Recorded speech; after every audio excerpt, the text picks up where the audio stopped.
right, let's jump into another deep dive. Today, we're going to be exploring the life and career of Bay Area rapper the Jacka. Oh, the Jacka, huh? Yep, using a Wikipedia entry and a Daily Mail article to help us out.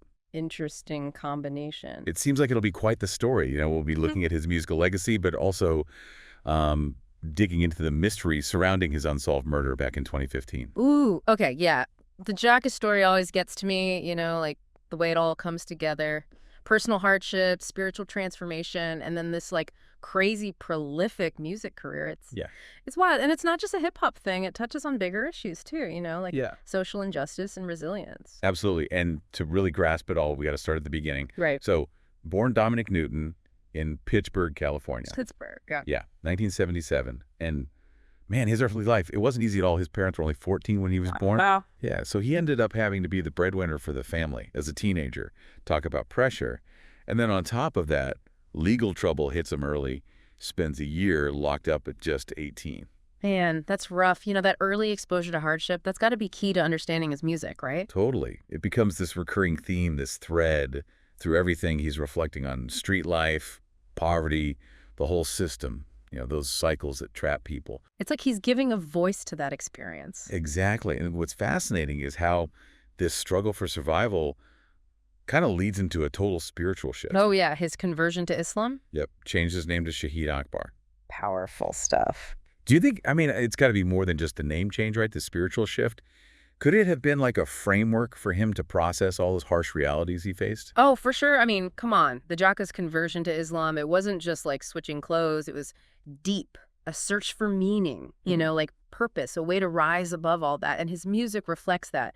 Peace, justice, resistance against oppression. It's all there. It's like his music became this outlet for those themes, this way to connect with others who are feeling those same things. Right. That message of faith and resilience, man, it hit hard. Totally. And with such a complex personal history, it's no surprise his music was equally layered.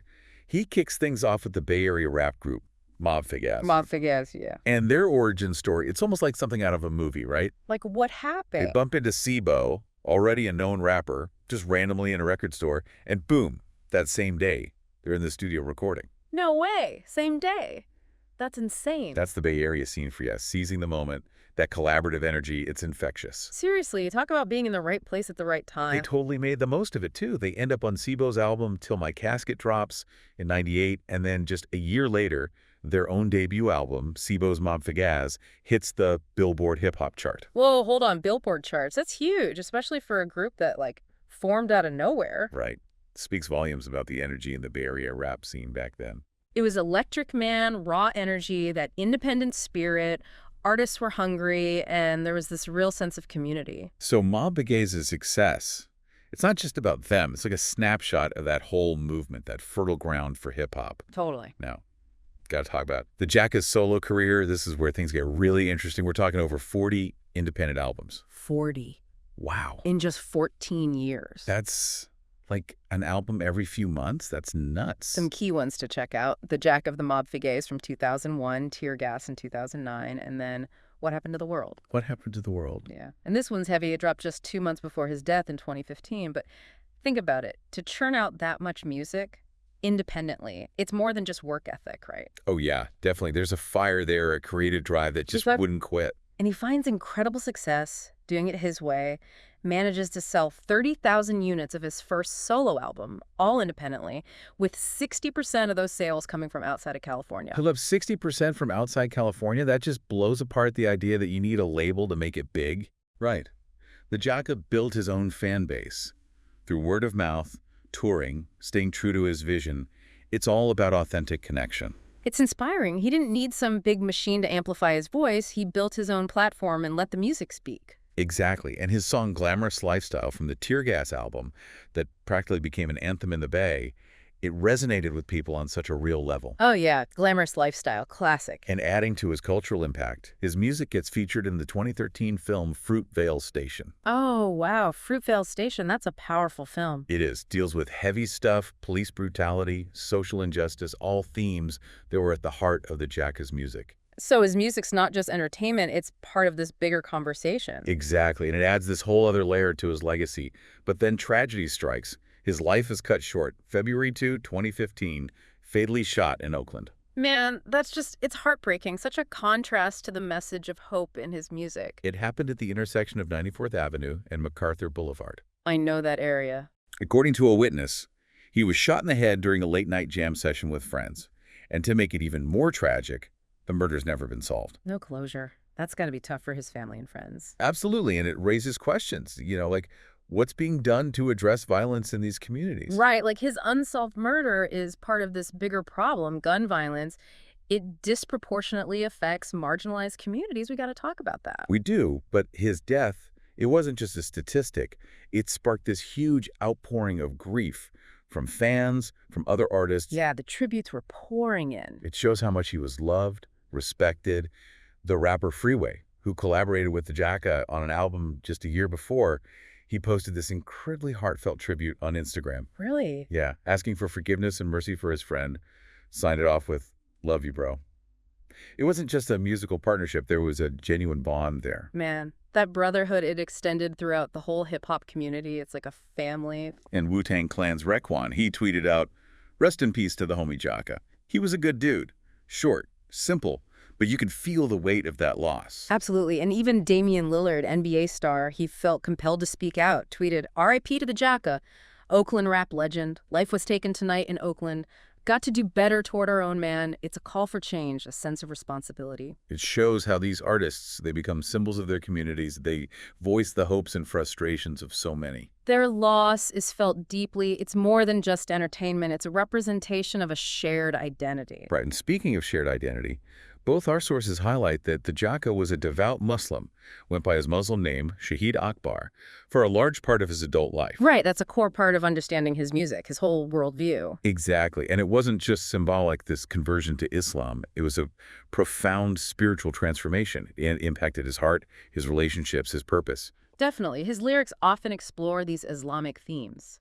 Peace, justice, submission to a higher power. Not something you hear a lot in the typical kind of materialistic world of hip-hop. True, some might see a contradiction, right? His faith versus the realities of his life, the violence, the legal issues. Yeah, like how do those two things coexist? But maybe it's more nuanced than that. Maybe his faith was a source of strength, guidance, a way to navigate those complexities.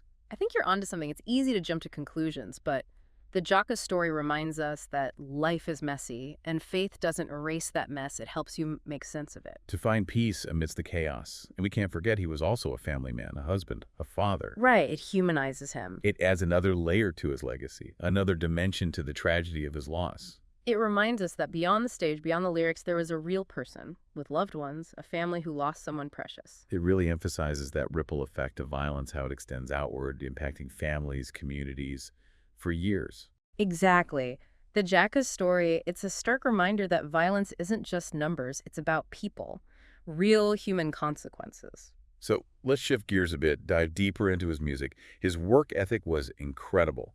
Over 40 independent albums in 14 years. That's dedication. It's a testament to his passion, his artistry. He was a machine, constantly creating, collaborating, pushing the boundaries of Bay Area hip-hop. A true independent artist, built his own label, connected directly with fans. The DIY ethos, so central to hip-hop, he lived it. And that freedom, it allowed him to stay true to himself, to make the music he wanted, no compromises. He found success on his own terms. It's amazing. Right. It challenges the whole idea of what it means to make it in the music industry. He didn't need mainstream approval. He built something real, something that resonated with people. It's that authenticity that's what draws people in. And that early success, that first solo album selling 30,000 units independently, with more than half of those sales coming from outside California, that speaks volumes. It shows that his music transcended geography. It connected with people who felt his words, his style, his portrayal of life. He wasn't afraid to tackle tough topics, social issues, to call out injustice. His music was a reflection of his reality, but also a call for something better. And it's in songs like Glamorous Lifestyle from the Tear Gas album that you really see it all come together. That song, it became an anthem in the Bay. It captured a whole generation. It went beyond just a song. It became a cultural touchstone. Absolutely. And then you have his music being featured in Fruitvale Station, a film that tackles police brutality head-on. It adds another layer to his legacy, a powerful statement. It shows he wasn't just a rapper. He was a chronicler of his times, An artist who used his voice to shed light on these crucial issues. He connected with people on a deeper level. His music made you think, made you feel. It's a tragedy that his voice was silenced so abruptly. But his legacy, it lives on. It inspires us to fight for justice, to use our platforms for good. Well said.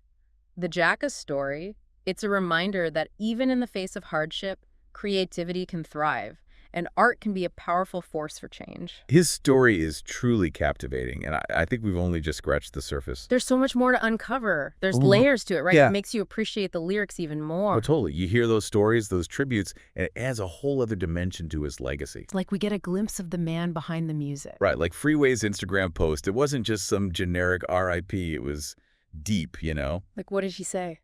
He's praying for the Jacka, asking for forgiveness, for mercy, ends it with, love you, bro. It was real, you know? Yeah. More than just music. Yeah, they had a connection, and that feeling, that brotherhood, it ran through the whole hip-hop community. Like when Raekwon from Wu-Tang Clan tweeted out, "Rest in peace to the homie Jacka. He was a good dude." Yeah, simple but powerful. You can feel the respect there. It's like losing a family member. And even Damian Lillard, I mean, he's not exactly known for being a Bay Area hip-hop head, but he tweeted, "RIP to the Jacka, Oakland rap legend. Life was taken tonight in Oakland.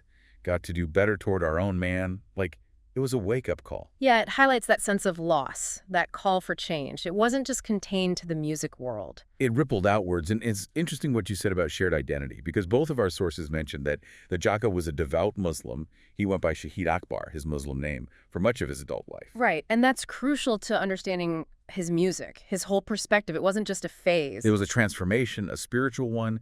It impacted everything, his art, his relationships, his sense of purpose. And his lyrics, right? They explore these Islamic themes, peace, justice, submitting to something bigger, not the usual hip-hop fare. Yeah, and some might see a clash there, right? His faith versus the reality of his life, the violence, the legal troubles. Like, how do those two things exist in the same space?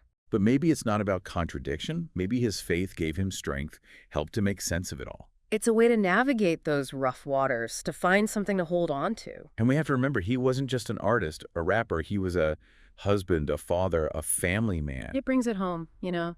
It reminds us there was a whole life outside the music. It makes the tragedy of his loss even more profound. A family lost a father, a husband. It underscores that ripple effect we were talking about. The impact of violence goes far beyond the immediate victim. And it's a reminder that those statistics, they represent real people, real lives, shattered. Every number is a story, a tragedy. So let's shift gears a bit. Let's talk about his music. His work ethic was insane.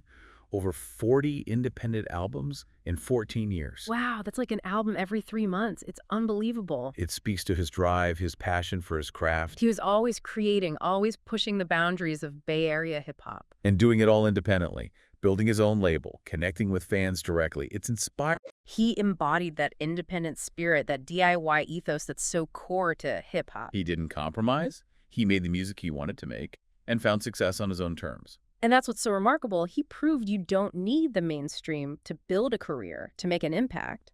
His early success, that first solo album, selling 30,000 copies independently, with more than half of those sales coming from outside California. That says it all. His music resonated far beyond the Bay Area. It connected with people who felt his honesty, his rawness. He wasn't afraid to address those social issues, to call out injustice.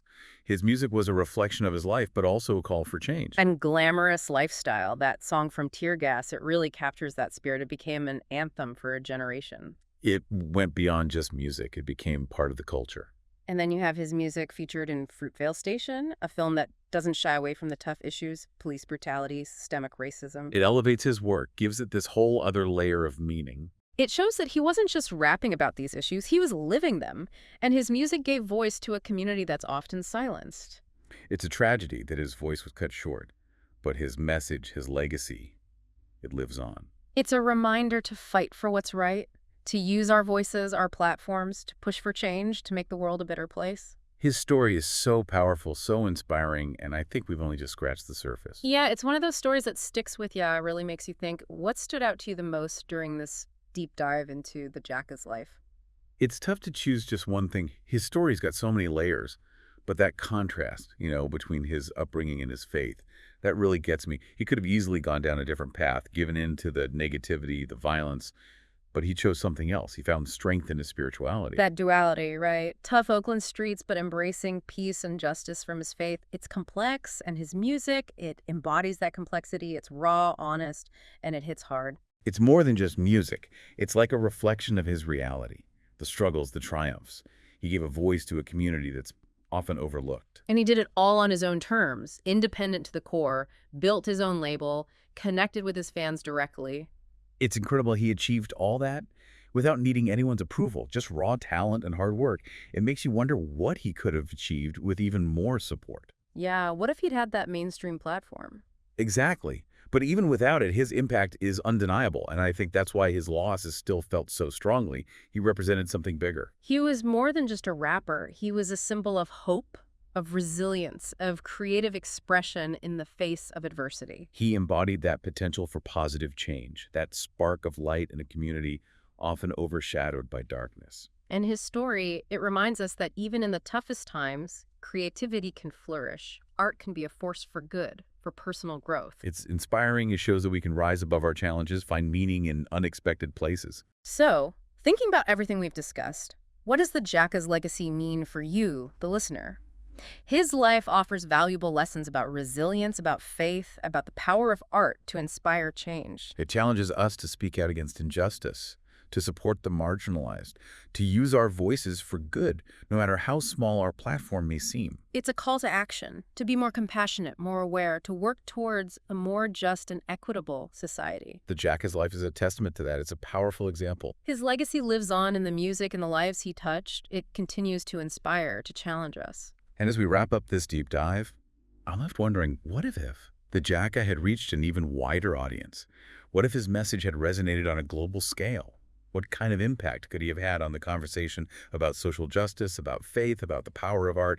It's a question we can all ponder as we continue to grapple with these issues today. Yeah, it's heavy stuff, but maybe the best way to honor his memory is to continue the conversations he started, to amplify the voices of those fighting for justice, to seek understanding and connection, even when it's hard. That's a legacy worth fighting for. Absolutely. Well said. Thank you for joining us on this journey into Jacka's life and legacy. We hope you've gained a new appreciation for his music, his message, his enduring impact on the world. Until next time, keep exploring, keep learning, and keep diving deep.